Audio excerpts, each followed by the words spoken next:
Əziz tamaşaçılar, davam edirik. Ramiz Mehdiyev mövzusunda davam edəcəm.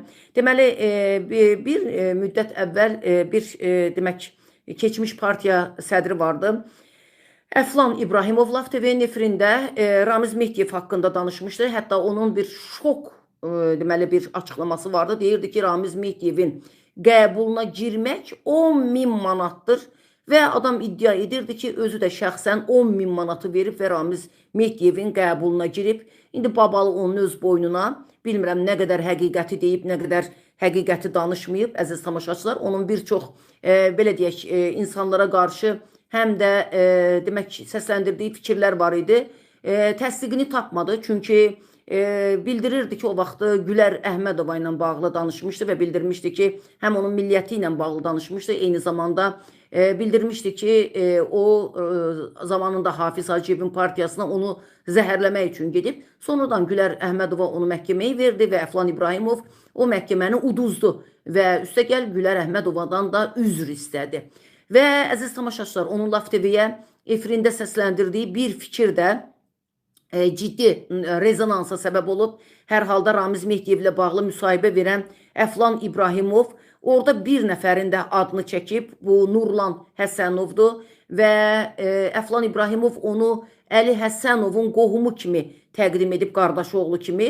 Amma əziz tamaşaçılar, deməli,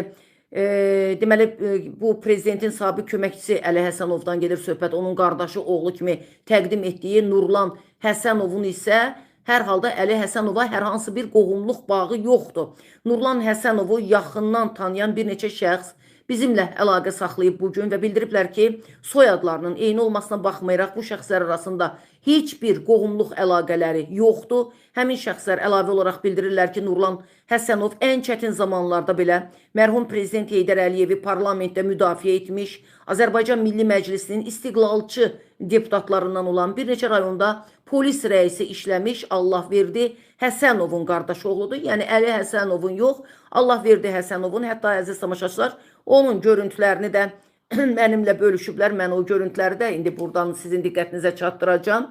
Heydər Əliyevin, bax bu adamdır. Bax bu adam, gördüyünüz bu adam, Heydər Əliyevin yanında oturan bu adam. Deməli, hər kəs yəqin ki, tanıyanlar tanıyır. Allahverdi Həsənov, mən açığı tanımıram, amma baxın, burada da bu Heydər Əliyevin arxasındadır. Deməli, Nurlan Həsənov, Əli Həsənovun yox, onun deməli, qohumuymuş. Allahverdi Həsənovun qardaşı oğluydu. Hətta o zaman Heydər Əliyevin parlamentdəki çıxışından da göstəriblər.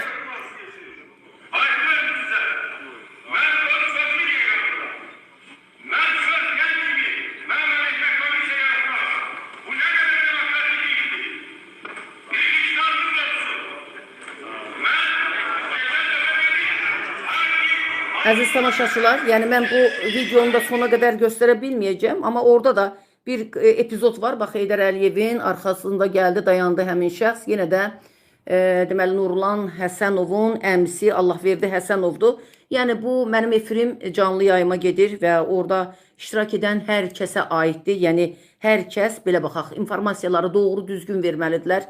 İnformasiyalarda yanlışlıq olarsa, mən şəxsən o yanlışımı düzəltmək üçün heç vaxt utanmıram, çəkinmirəm. Yox, bu bir mənalı qatıq qaradır, ağ deyil deyə bilmərəm heç vaxtı. Əgər qatıq qaradırsa da deyəcəyik qatıq qaradır, ağdırsa deyəcəyik ağdır. Ona görə əziz tamaşaçılar, yəni buradan da efirimdə iştirak edən hər kəsə məsuliyyətinizi dərk eləyin. Yəni dediyiniz fikirlərdə bir qədər məsuliyyətli olun. Bunu Əflan İbrahimov haqqında təəssüf ki, deyə bilməyəcəm. Çünki adam həmişə mənim efirimdə, yəni bir dəfə çıxdı, onda da sadəcə mənə baş ağrı gətirdi. Bir neçə adam onun verdiyi informasiyaların yanlış olduğunu diqqətə çatdırdılar.